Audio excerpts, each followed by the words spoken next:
বন্যা পরিস্থিতির খবরাখবর জানাতে সুনামগঞ্জ ও মৌলভীবাজার থেকে সরাসরি যুক্ত হচ্ছেন সহকর্মী মেহেদী হাসান ও সালে এলাহি কুটি। আমরা প্রথমে চলে যাচ্ছি সুনামগঞ্জে। মেহেদী, বন্যার পানি কি কমতে শুরু করেছে? পানিবন্দী মানুষরা কি বলছেন? তাদের সাথে নিশ্চয়ই আপনার কথা হয়েছে, সবশেষ পরিস্থিতি আমাদের জানাবেন। জেসিকা, আপনি দেখতেই পাচ্ছেন যে সুনামগঞ্জে কিন্তু এখন রুদ্রজল আবহাওয়া এবং এই আবহাওয়ার কারণে কিন্তু নদীতে পানি কমছে। এবং আপনাকে জানিয়ে রাখি, সকাল 9টা থেকে এখন পর্যন্ত অর্থাৎ গত 7 ঘন্টায় সুনামগঞ্জে সুরমা নদীর পানি 7 সেন্টিমিটার কমেছে। এবং শুধু সুরমা নদীর পানি না, জাদুকাটা, রুক্তি, বৌলাই সহ যে সুনামগঞ্জের প্রধান যে নদীগুলো আছে সেই সবকটি নদীর পানি কিন্তু কমেছে, যার ফলে কিন্তু বন্যার আশঙ্কা অনেকটাই কেটে যাচ্ছে।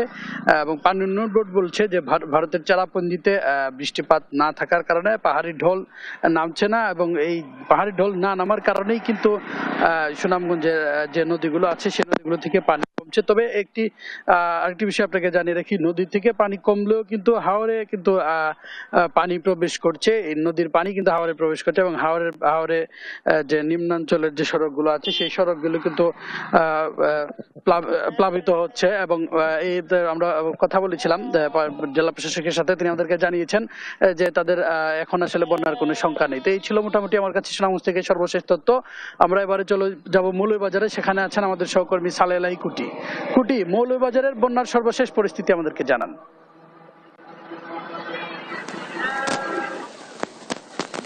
মৌলভীবাজারের যে বন্যার পরিস্থিতি যদি বলি, তবে মৌলভীবাজারের উজানে ভারী বৃষ্টিপাতের কারণে মৌলভীবাজারের বিশেষ করে মনু নদী চাঁদনীঘাট পয়েন্টে 50 সেন্টিমিটার বিপদসীমার উপর দিয়ে প্রবাহিত হচ্ছে। যদিও মনুর রেলওয়ে ব্রিজ পয়েন্টে 25 সেন্টিমিটার নিচ দিয়ে প্রবাহিত হচ্ছে, কিন্তু এই 50 সেন্টিমিটার উপর দিয়ে প্রবাহিত হওয়ার কারণে মৌলভীবাজার পৌরসভার 1 নম্বর ওয়ার্ডের সৈয়ারপুর এলাকার নিম্নাঞ্চল এবং 6 নম্বর ওয়ার্ডের বরাট এলাকার নিম্নাঞ্চল অনেকটাই প্লাবিত হয়ে গেছে। সেই সাথে মৌলভীবাজারের যে জুরি নদী যেটি আছে সেটি এখন পর্যন্ত সেই ঈদের পর থেকে যে 161 সেন্টিমিটার বিপদসীমার উপর দিয়ে প্রবাহিত হচ্ছিল, আজও সেই অবস্থায় প্রবাহিত হচ্ছে, যার কারণে হাকালুকি হাওর পাড়ের যে 3টি উপজেলা আছে সেই 3টি উপজেলায় মানুষ এখন পর্যন্ত প্রায় 2 লক্ষাধিকের অধিক মানুষ পানিবন্দী হয়ে আছেন। দ্বিতীয়ত ভাই, এই মৌলভীবাজারের বন্যায় যে এখন পর্যন্ত যে পরিমাণ ক্ষয়ক্ষতি হয়েছে সেটা নিরূপণ করা সম্ভব হয়নি, কিন্তু মানুষের যে দুঃখ এবং কষ্ট সেটা বৃদ্ধি পেয়েছে।